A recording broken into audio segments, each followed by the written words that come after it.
Welcome to IBTV. జగ్గయ్యపేటలో RSR Mittal steel plant శంకుస్థాపనపై MLA Sriram Rajagopal Tatayya హర్షం వ్యక్తం చేశారు. తన నివాసంలో నిర్వహించిన సమావేశంలో మాట్లాడుతూ రాష్ట్ర ప్రభుత్వం తీసుకుంటున్న పారిశ్రామిక చర్యలు అభివృద్ధికి దోహదపడుతున్నాయని చెప్పారు. భారీ ప్రాజెక్టులు రావడం వల్ల రాష్ట్ర ఆర్థిక వ్యవస్థ బలపడుతుందని తెలిపారు. ఈ ప్రాజెక్టు ద్వారా ప్రత్యక్ష పరోక్షంగా వేలాది ఉద్యోగాలు సృష్టించబడతాయని, స్థానిక యువతకు ఉపాధి అవకాశాలు పెరుగుతాయని చెప్పారు. ప్రత్యేకంగా రాష్ట్రంలో మరి ఉక్కు ప్రొడక్షన్ కావచ్చు, ప్రత్యేకంగా ఎంప్లాయ్మెంట్ ప్రత్యక్షంగా పరోక్షంగా ఎంతో మందికి ఎంప్లాయ్మెంట్ క్రియేట్ అయింది. ఈ విషయంలో ప్రత్యేకంగా మన ముఖ్యమంత్రి చంద్రబాబు నాయుడు గారు, అదేవిధంగా డిప్యూటీ సీఎం పవన్ కళ్యాణ్ గారు, అదేవిధంగా మన యువ నాయకుడు నారా లోకేష్ గారు శంకుస్థాపన జరిగింది. ఈ ప్రత్యేకంగా నారా లోకేష్ గారు ఒక జూమ్ కాల్లోనే ప్రత్యేక ప్రయత్నం చేసి విశాఖ స్టీల్ ప్లాంట్ ఏర్పాటు, విశాఖ స్టీల్ ప్లాంట్తో పాటు సమానంగా ఇక్కడ కూడా మరి ప్రత్యేకంగా మెటల్ స్టీల్ ప్లాంట్ ఏర్పాటు చేయడం అనేది చాలా సంతోషకరం.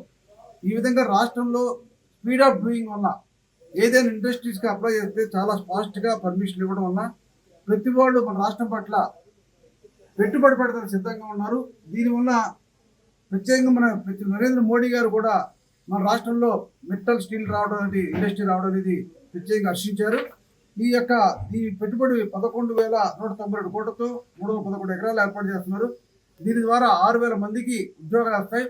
ప్రత్యక్షంగా పరోక్షంగా చాలా ఉపయోగపడతాయి. అదేవిధంగా గత ప్రభుత్వం, వైసీపీ ప్రభుత్వంలో ఉన్న ఇండస్ట్రీస్ మొత్తం కూడా వెళ్ళిపోయినాయి. ఈరోజు ప్రతి ఒక్కళ్ళు దేశంలో ఇంకా ప్రపంచం అనేక దేశాలు పెట్టుబడి పెడతానికి మన యొక్క ప్రభుత్వం పట్ల ఎన్డీఏ కూటమి ఏదైతే ఈ కూటమి వల్ల మన ప్రభుత్వం పట్ల విశ్వాసంతో అనేక పెట్టుబడులు వస్తూ ఉన్నాయి. నేను తప్పకుండా రాష్ట్ర ప్రభుత్వం అన్నట్టు ఒకే ప్రభుత్వ జాబులు, ఒకే ప్రైవేట్ జాబులు కూడా యువత ఉద్యోగాలు పెట్టడం రాష్ట్ర ప్రభుత్వం ప్రత్యేక ముఖ్యమంత్రి గారికి, అదేవిధంగా పవన్ కళ్యాణ్ గారికి, యువ నాయకుడు నారా లోకేష్ ఒకేపు సాఫ్ట్వేర్, ఒకేపు ఇండస్ట్రీస్ ఏర్పాటు చేయడం, గూగుల్ డేటా సెంటర్ చూసాం, అదేవిధంగా క్వాంటమ్ వ్యాలీ చూసాం. మరి ఈ విధంగా ఆర్టిఫిషియల్ ఇంటెలిజెన్స్, ఈ విధంగా సాఫ్ట్వేర్తో పాటు ఇండస్ట్రీస్ ఏర్పాటు చేస్తూ మన రాష్ట్రాన్ని అన్ని రంగాలు ముందుకు తీసుకెళ్తున్నందుకు మన ముఖ్యమంత్రి గారికి, అదేవిధంగా యువ నాయకుడు నారా లోకేష్ గారికి, డిప్యూటీ సీఎం పవన్ కళ్యాణ్ గారికి, మన ప్రధానమంత్రి నరేంద్ర మోడీ గారికి ప్రత్యేక ధన్యవాదాలు తెలియజేస్తాం.